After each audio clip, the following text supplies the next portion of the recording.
Les Américains veulent donc tourner la page, en finir avec la brouille française et l'histoire des sous-marins. L'heure est clairement à l'apaisement, à la réconciliation. C'est le message porté par la vice-présidente Kamala Harris, qui s'est posée ce matin à Orly et qui sera reçue en fin de journée par Emmanuel Macron. Bonjour Bruno Darroux, vous êtes devant l'Elysée. 5 jours de visite. Le rapprochement se poursuit donc.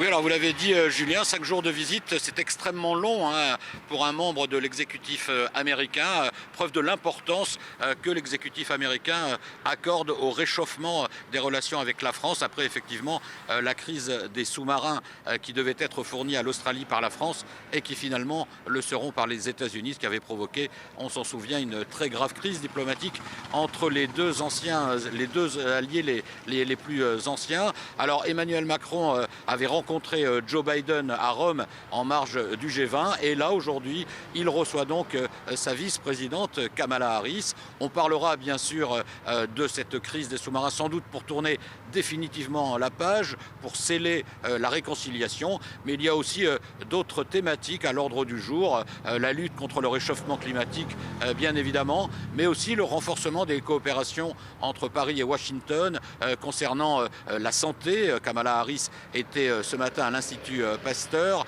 la sécurité et également la coopération aérospatiale pour montrer que dans tous ces domaines, eh bien, la coopération entre les deux pays est excellente, même s'il faut le dire, Kamala Harris n'étant que vice-présidente, elle n'a aucun pouvoir décisionnel. Disons que c'est une conversation sur tous ces sujets qui va se poursuivre. Mais Bruno, Macron et Harris regardent tous les deux vers l'avenir. Leur destin pourrait se croiser dans les mois, les années à venir.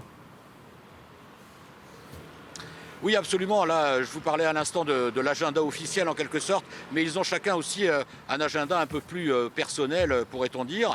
Pour Emmanuel Macron, rencontrer celle qui est actuellement une jeune vice-présidente et qui potentiellement peut incarner l'avenir des États-Unis, c'est évidemment une façon de dire de manière implicite que peut-être il sera encore là à l'Élysée après le mois d'avril 2022. Il regarde désormais vers le futur avec cette jeune vice-présidente, jeune comme lui. Quant à Kamala Harris, qui a bien du mal quand même à exister sur la scène politique américaine, elle a perdu beaucoup de popularité en quelques mois, notamment sur sa gestion de la question migratoire. Joe Biden ne la met pas véritablement en avant.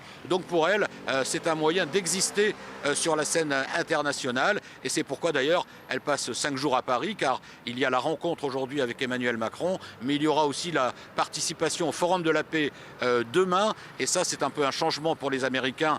À l'époque de Donald Trump, ils avaient carrément boudé ce Forum annuel de la paix voulu par Emmanuel Macron. Enfin, elle participera vendredi à la conférence internationale sur la Libye. Merci Bruno Darroux et à tout à l'heure donc à 18 h pour la rencontre entre Kamala Harris et Emmanuel Macron.